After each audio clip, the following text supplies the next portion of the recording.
యొక్క కార్యం సఫలం అవ్వాలంటే నువ్వు పరిశుద్ధత కలిగి జీవించాలని దేవుని లేఖనం సెలవిస్తా ఉంది. చదువుదాం ఒకసారి. ఆదికాండం 37:2. యాకోబు వంశావళి ఇదే. యాకోబు వంశావళి ఇది. యోసేపు 17 ఏండ్ల వాడై, యోసేపు 17 ఏండ్ల వాడై తన సహోదరులతో కూడా మందను మేపుచుండెను. అతడు చిన్నవాడై తన తండ్రి భార్యలైన బిల్హా కుమారుల యొద్దను జిల్పా కుమారుల యొద్దను ఉండెను. అప్పుడు యోసేపు వారి చెడుతనం గురించి సమాచారం విని తండ్రి యొద్దకు తెచ్చుచుండువాడు. తండ్రి యొద్దకు అంటే అన్నలు చేస్తున్న తప్పులన్నీ కూడా తండ్రికి కంప్లైంట్ చేస్తుండేవాడు. ఎవరో? యోసేపు. ఎలా ఉంటుందండి?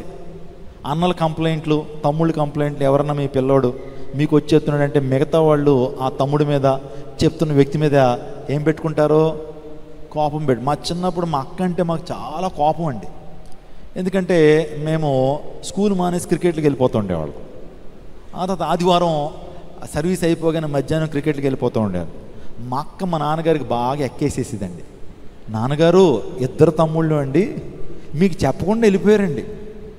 ఆ తర్వాత రాత్రి మీటింగ్ ఉందని కూడా చూడకుండా బ్యాట్లు పట్టుకుని అనేక మందిని ఏం చేసి యాడ్ చేసుకుని వెళ్ళిపోయారండి. క్రికెట్లో వాళ్ళు క్రికెట్ ఆడేస్తున్నారండి అని చెప్పి మా నాన్నగారు కూల్గా ఉన్నా సరే మా అక్క మాత్రం బాగా కోపంతో మమ్మల్ని కోపం రప్పించేసింది అనమాట.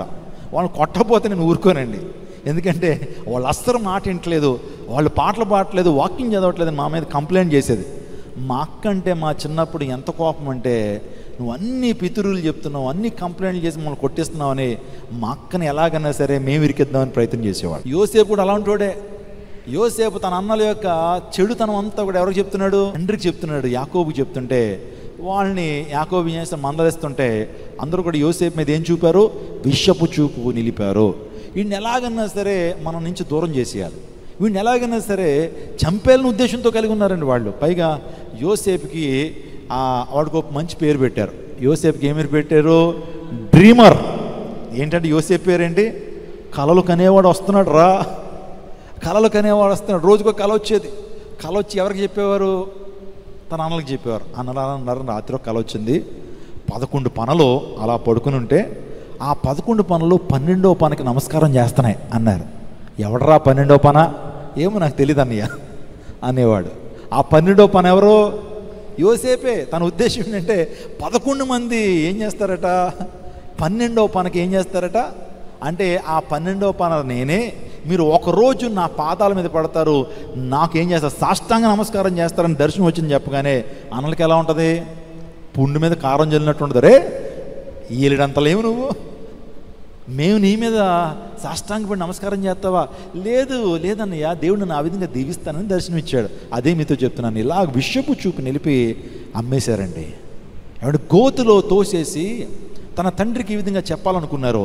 నానా, యోసేపుని మృగం తినేసింది, ఇదిగో బట్టలన్నీ రక్తంతో ఉన్నాయి అని చెప్పి బట్టలు తీసేసి ఆ ఒక గొర్రె పిల్లను వధించి ఆ గొర్రె పిల్ల రక్తాన్ని యోసేపు బట్టలకు పూసేసి తీసుకెళ్ళి తండ్రి చేతిలో పెట్టేశారు. తమ్ముడిని మృగం తినేసింది నానా, ఇదిగో బట్టలు, ఇదిగో.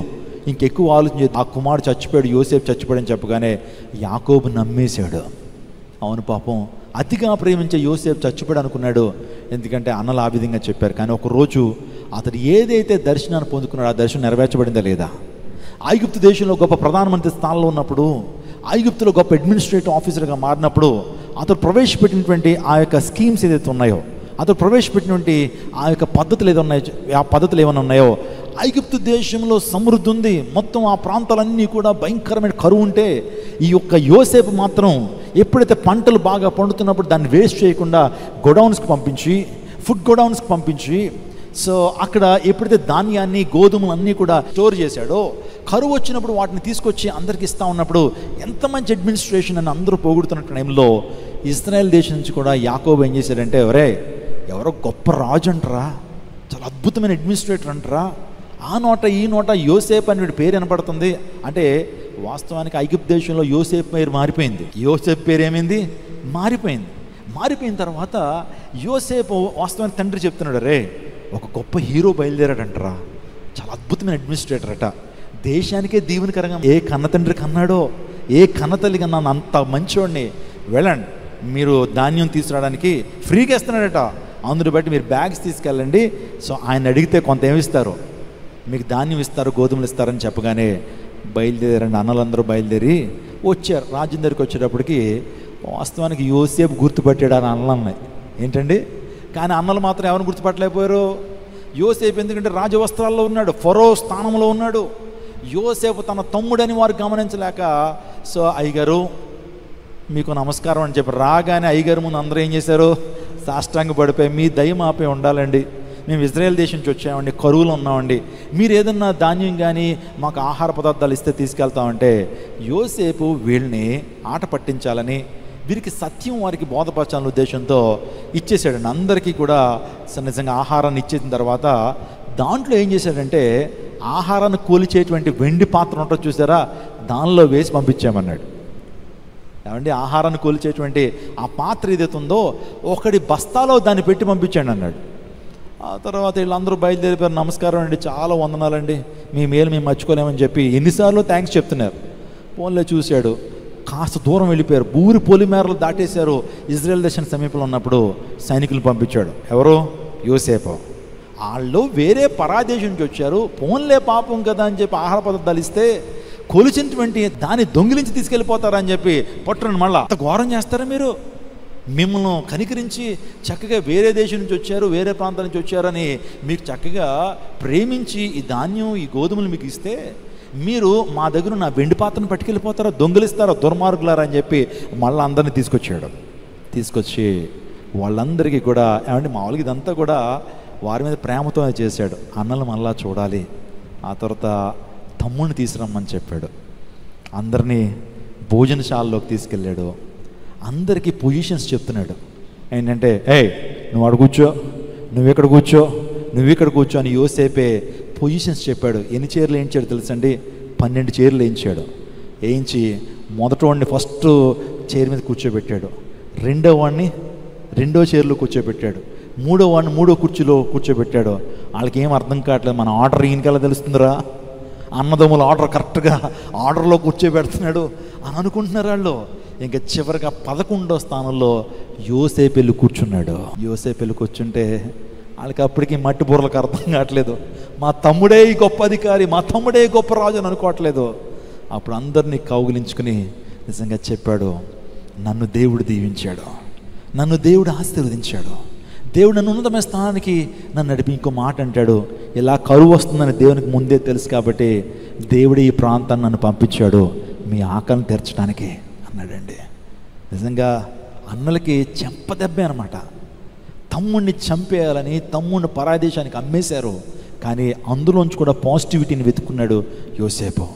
అన్నలు వాస్తవం దగ్గరికి వచ్చారు, అతని దగ్గర అధికారం ఉంది, అతని దగ్గర ఖడ్గం ఉంది. అన్నలారా మీరు చేశారు, నన్ను ఎంత ఇబ్బంది పెట్టారు తెలుసా, ఎన్ని రోజులు చెరసాల్లో ఉండి ఆహారం లేకుండా నిద్రలేని రాత్రులు గడిపాను, అనేక సందర్భాల్లో ఎంతో అవమానాలు గుండా వెళ్ళాను, ఈ యొక్క సంవత్సరాలన్నీ కూడా ఎంతో భయంకరమైన జీవితాన్ని మీరే కారణం, నేను ఇప్పుడే మిమ్మల్ని అందరికీ కారాగారంలో వేస్తాను, నేను చంపేస్తాను అనొచ్చు. కానీ యోసేపులో ఉన్నటువంటి గొప్ప మనసు ఏంటి తెలుసా, శత్రువును కూడా ప్రేమించే మనసు యోసేపుదే. ప్రైజ్ గాడ్, హల్లెలూయా. నిజంగా యేసయ్యకును యోసేపుకి మనము ఇద్దరికి కంపారిజన్ చేస్తే చాలా లక్షణాలు ఇద్దరిలో మనం చూస్తాం. యేసుక్రీస్తు ప్రభువారు ఏ రీతిగా ఆయన శత్రువులను క్షమించాడో యోసేపు కూడా శత్రువుల్ని క్షమించినటువంటి వాడు. యోసేపు ఏ విధంగా అమ్మివేయబడ్డాడో మన ప్రభు యేసుక్రీస్తు ప్రభువారు కూడా యోధా ఇస్కరియోతు చేత అమ్మివేయబడ్డారు. మీరు ఇంటికి వెళ్ళిన తర్వాత యోసేపుకి యేసు ప్రభువుకి మధ్య ఉన్నటువంటి ఆ యొక్క సిమిలారిటీస్ మీరు రాయొచ్చు. నిజంగా చాలా సిమిలారిటీస్ మీకు కనపడుతూ ఉంటాయి. యోసేపు ఏ రీతిగానే ఆ దేశానికి దీవెనకరంగా మారాడో యేసుక్రీస్తు ప్రభువారు సర్వలోకానికి ఆయన దీవెనకరంగా మారాడు. ప్రైజ్ గాడ్, హల్లెలూయా. యోసేపు ఏ విధంగా పరిశుద్ధంగా ఉన్నాడో, పాపానికి దూరంగా పారిపోయాడో, యేసుక్రీస్తు ప్రభువు కూడా కామ క్రోధ లోభ మోహము ఆశ్చర్యాలను జయించినటువంటి వాడు. ఆయన నాలో పాపములను ఎవరు స్థాపించగలరని చెప్పినవాడు యేసు ప్రభువారు. యోసేపులో కూడా పరిశుద్ధాత్మ దేవుడు ఎంటైర్ బైబిల్ గ్రంథంలో యోసేపు గురించి ఒక్క నెగిటివ్ కూడా రాయలేదండి. అంటే ఆయన తప్పు చేయలా, స్పాట్లెస్ క్యారెక్టర్, సిన్లెస్ క్యారెక్టర్ యోసేపుది. మన ప్రభువు యేసుక్రీస్తు ప్రభువారు కూడా ఆయన అపర పరిశుద్ధుడు, పరిశుద్ధుడి విషయంలో ఆయనకి సాటి అనేటువంటి వారు లేరు. బైబిల్ గ్రంథంలో ఇద్దరు గురించి పరిశుద్ధాత్మ దేవుడు ఏ నెగిటివ్ కూడా రాయలా, ఇద్దరు గురించి పరిశుద్ధాత్మ దేవుడు ఏ చెడు వార్తను రాయలా. వాళ్ళు ఎవరు? యోసేపు దానియేలు గురించి మీరు ఒక్క నెగిటివ్ పాయింట్ కూడా చూడరు. దానియేలు గురించి దావీదు చాలా తప్పులు చేశాడు కదా, బెత్షెబాతో పాపం చేశాడు, రాస్తాడు పరిశుద్ధాత్మ దేవుడు. కానీ అదేంటో తెలీదు, దానియేలు మీద యోసేపు మీద ఒక్క తప్పుడు మాట కూడా దేవుడు రాయించలా. వాళ్ళు స్పాట్లెస్ క్యారెక్టర్స్ అనమాట. అందుని బట్టే మా బాబుకి జోసెఫ్ అని పేరు పెట్టాం. జోసెఫ్ ఆశ్రయ్, జోసెఫ్లా ఉండాలిరా నువ్వు, చక్కగా జోసెఫ్ ఏ రీతిగా ఫలించుడు కొమ్మగా ఉన్నాడో నువ్వు కూడా జోసెఫ్ వలె ఉండాలని. సో వాళ్ళ తాతయ్య గారి పేరు, వాళ్ళ తాతయ్య గారి చేత నామకరణం చేయించడం జరిగింది యోసేపు. నాకు చాలా ఇష్టం అండి, బైబిల్ గ్రంథంలో యోసేపు చరిత్ర అంటే చాలా ఇష్టం. నాకు కొడుకు పుడితే ఖచ్చితంగా జోసెఫ్ అని పేరు పెడతాను అనుకున్నాను నేను. అలాగే దేవుడు కొడుకునిచ్చాడు, వాడికి జోసెఫ్ అని పేరు పెట్టడం జరిగింది. ఎందుకు మాట చెప్పానంటే, నా ప్రీత జనాంగమా, యోసేపు దేవుని వాక్య ప్రకారం జీవించి అన్ని దేశాలు ఉన్నప్పటికీ కూడా వాస్తవానికి తన మీద ఏ విధమైన నిఘా ఉండదు. చాలామంది ఈ రోజున హాస్టల్స్ అని వేరే ప్రాంతాలకు వెళ్తూ ఉంటారు, తల్లిదండ్రులకు దూరంగా ఉంటారు, బంధువులకు దూరంగా ఉంటారు. ఎవరు నిన్ను గమనించిన పరిస్థితులను నువ్వు ఎలా జీవిస్తున్నావు? అందరూ చూస్తున్నప్పుడైతే మంచిగానే ఉంటాం, కానీ ఎవరు మనం చూడట్లేదు, గమనించట్లేదంటే మనం కొంత దారి తప్పుతుంటాం. యోసేపు పరాయి దేశానికి వెళ్ళాడు. పరాయి దేశంలో కొన్ని పాపాలు కూడా గ్రాంటెడ్ అనమాట. అలా పాపం చేయడం ద్వారా ఏం తప్పులు కూడా, కొన్ని దేశాల్లో కొన్ని పాపాలు తప్పేం కాదు. కొంతమంది చూడండి, అన్యులకి తాగటం పెద్ద తప్పే అనిపిస్తుంది వాళ్ళకి, ఇది క్యాజువల్గా జరిగేదే కదండి. లేకపోతే కొన్ని పాపాలు వారికి పాపాలుగా ఎంచబడవు, కానీ దేవుని వాక్యం వెలుగులోకే వచ్చినప్పుడే అవి మన పాపాలుగా మనం గమనించగలుగుతాం. కాబట్టి నేను what I'm trying to say my dear church in this special night, నువ్వు సఫలీకృతుడు అవ్వాలంటే, సాఫల్యతను సంపాదించాలంటే పరిశుద్ధమైనటువంటి జీవితాన్ని జీవించాలి. యోసేపు చెడుతనాన్ని అసహించుకున్నాడు. యోసేపు పాపము నుండి పారిపోయిను. ప్రైజ్ గాడ్ చెప్పండి. చదువుతారు ఒకసారి ఆదికాండం 39:12 చదవండి. ఆదికాండం 39:12. అప్పుడు ఆమె అతని వస్త్రం పట్టుకుని తనతో శయనింపుమని చెప్పగా అతడు తన వస్త్రమును ఆమె చేతిలో విడిచిపెట్టి బయటికి పారిపోయెను. చూడండి, పాపానికి దూరంగా పారిపోయినటువంటి వాడు ఎవరు? యోసేపు. అవకాశం వచ్చింది పాపం చేయడానికి, అయినా సరే పాపం చేయకుండా వస్త్రానన్నా విడిచిపెట్టాడేమో, కానీ తన క్యారెక్టర్ని, తన సౌశీల్యాన్ని, తన శీలాన్ని విడిచిపెట్టలేదు. అందరూ బట్టే యోసేపు బహుగా దీవించబడ్డాడు. యోసేపు సఫలీకృతుడయ్యాడు తన జీవితంలో. ప్రియదౌజనాంగమా, మన జీవితంలో పాపానికి దూరంగా పారిపోవాలి.